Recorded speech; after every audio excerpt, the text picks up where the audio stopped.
Γεια σας, σήμερα θα σας δείξω 2 με 3 πράγματα, όχι, 2 με 3 παιχνίδια που κρύβει μέσα το κινητό σας.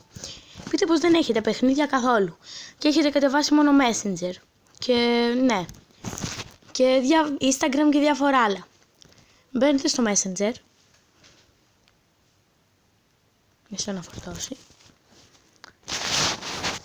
Πάτε εδώ, λοιπόν, πατάμε στις φατσούλες τέλος πάντων, στα emoji. Πατάτε την μπάλα του μπάσκετ και τη στέλνετε. Μετά πάτε και πατάτε πάνω στην μπάλα του μπάσκετ και σας βγάζει εδώ.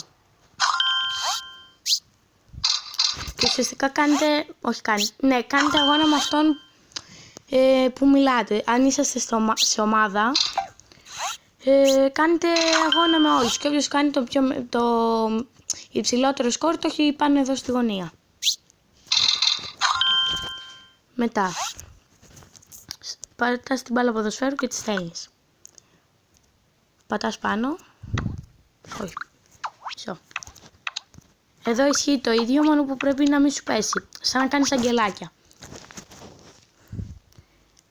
Και εδώ κάτω, με τώρα την τηλεχειριστήριο, κονσόλα, στέλνεις και πατάς πάνω. Εδώ βρίσκεις, έχει διάφορα παιχνίδια. Βέβαια δεν τα έχει όλα, αλλά έχει και μπορείς να ψάξεις. Δηλαδή εγώ τώρα θα πατήσω G. Όχι, θα πατήσω, πρέπει να πατήσουμε spinner. Από σίγμα, να δούμε. Και σου βγάζει παιχνίδια που ξεκινάνε από σίγμα και διάφορα άλλα. Μετά πάτε ρυθμίσεις. Κάτω-κάτω σχετικά με το τηλέφωνο. Πατάτε πάνω εκεί που λέει έκδοση Android. Εγώ έχω την 6,0 τέλος πάντων. Πατάτε πολλές φορές πάνω της. Σας βγάζει εδώ. Πατάτε συνεχόμενα πάνω. Πατάτε play. Εντάξει, είναι λίγο δύσκολο.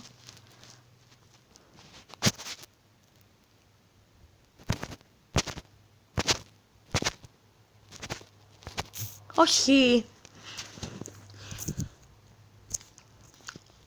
Αυτά για σήμερα. Ελπίζω την επόμενη φορά να είμαστε και με το SwagGR που έχουμε μαζί το κανάλι.